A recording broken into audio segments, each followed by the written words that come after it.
Hey, Don here. Today we're back in what we call our cardboard room. This is where we store a lot of cardboard boxes when we're shipping stuff and we sell it online. We also fabricate our own shipping boxes using this crazy looking machine right here that I fabbed up and created myself in my shop at the house. Let me bring you in a little closer and I'll show you some of the things I like and don't like about it. And I think we're going to do a shop video to change a couple of these things to make it more usable. Let's start on this end. This is the business end.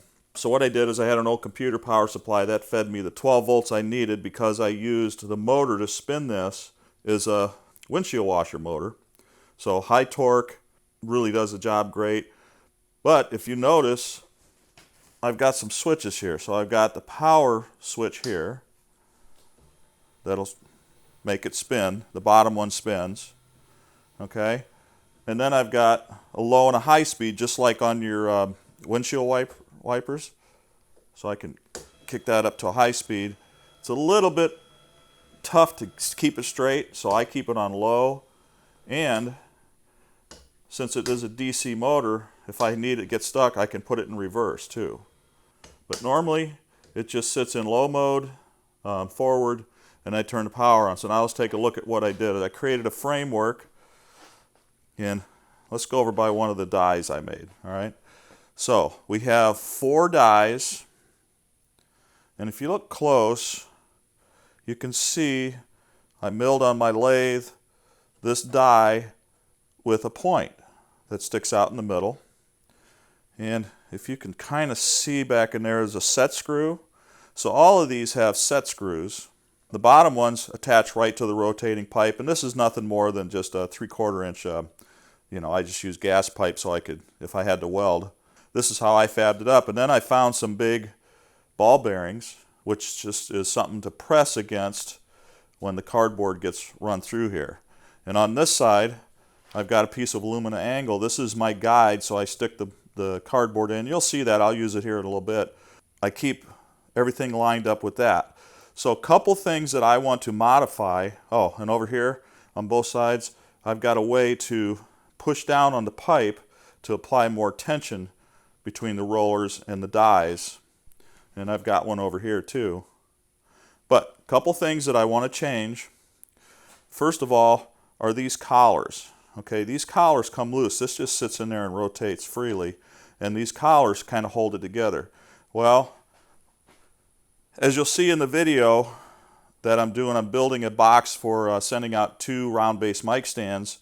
And the height of the box, the narrowest I can actually make, and I forgot that in the video, is 2.5 inches because of these collars being so wide. So what I want to do is take these collars off back to the shop, make them narrower, make them, instead of an inch, make them like a 1/2 inch. They don't need to be that wide. And if I do that with all of them, then I can get these dies a little closer together and make narrower boxes. The other thing that I have sitting here is just a 2x4 that I sit on the edge here. And if you look, that gives me a resting spot. So when I grab a sheet of the cardboard, we have 4 by 5 sheets of cardboard. But then I rest it on the 2x4 and it's easier for me to feed it into the rollers. So what would be nice is if there was a kind of a rest that went along this whole thing that was at the proper height. To help feed the cardboard in.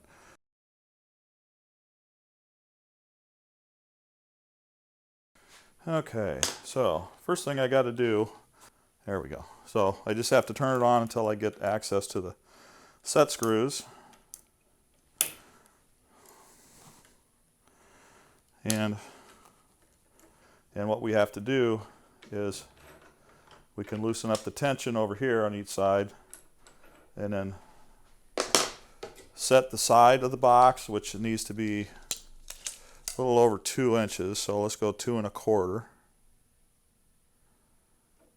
All right. So I'll set that for 2 1/4.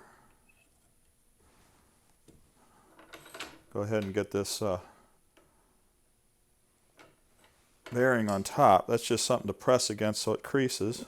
And I just have some collars on the sides here to hold it in place. Then from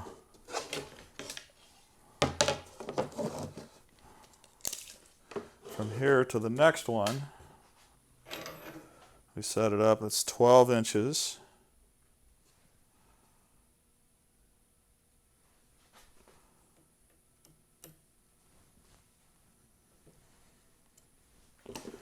And then we have to do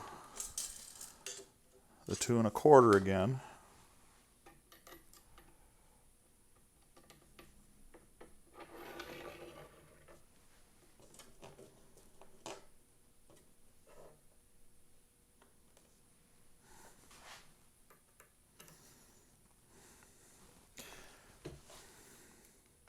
And you want to be fairly accurate.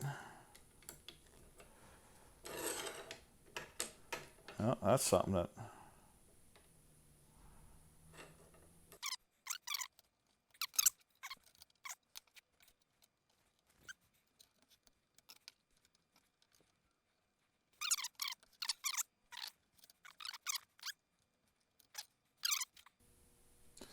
And then we got to do 12, so let's get this one loose. All right, I got that all set up.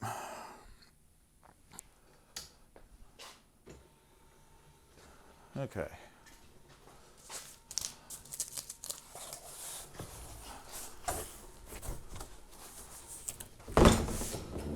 Okay, so now all I do is line it up with this guide on the left side. Once it gets caught, then I have to just make sure that I follow that guide.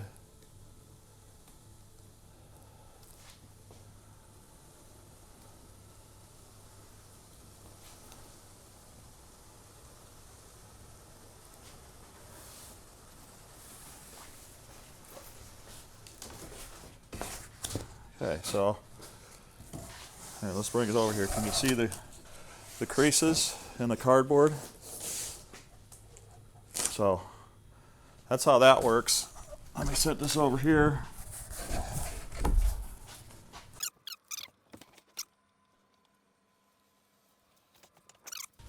This box will hold 2 round base mic stands. So then when we're done, come over here.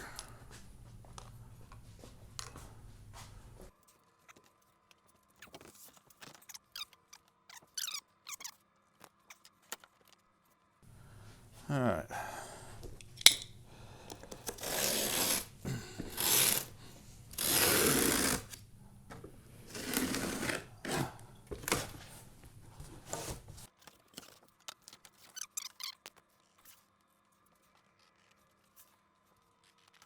Okay, so all I do is line it up on the marks with the sharp part of the board.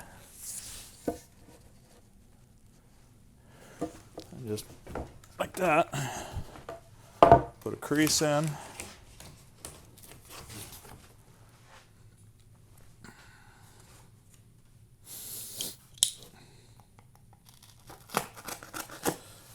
I cut 1 tab out.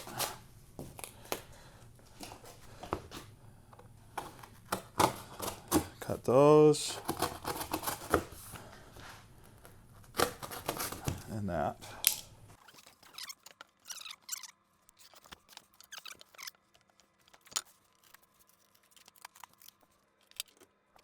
Okay. So there's our box. Okay.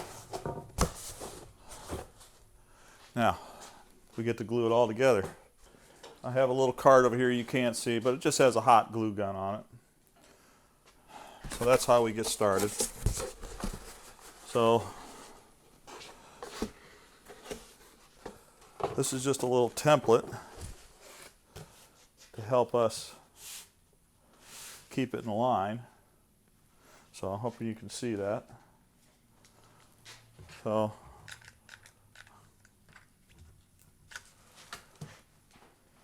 just want to get that started.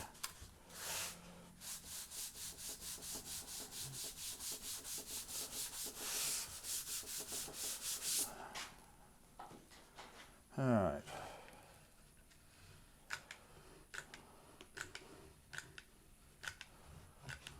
Get a good bead of glue in there.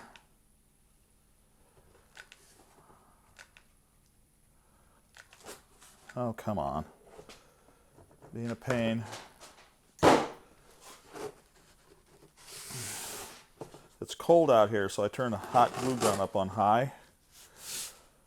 And the problem with that is it takes longer for it to set.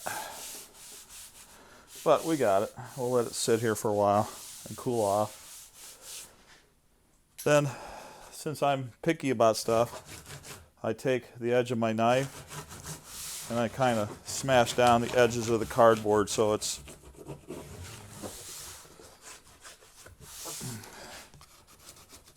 just a little bit easier to your touch. So then, we got the long side done. So all I do then is I just fold in one side.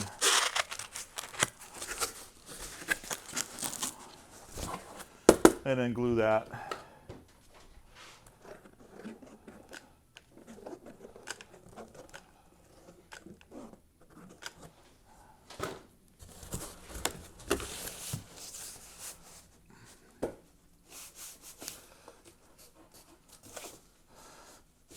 And there's our custom box that the mic stands will fit in.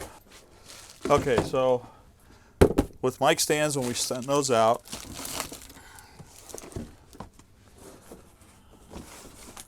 they fit in like this.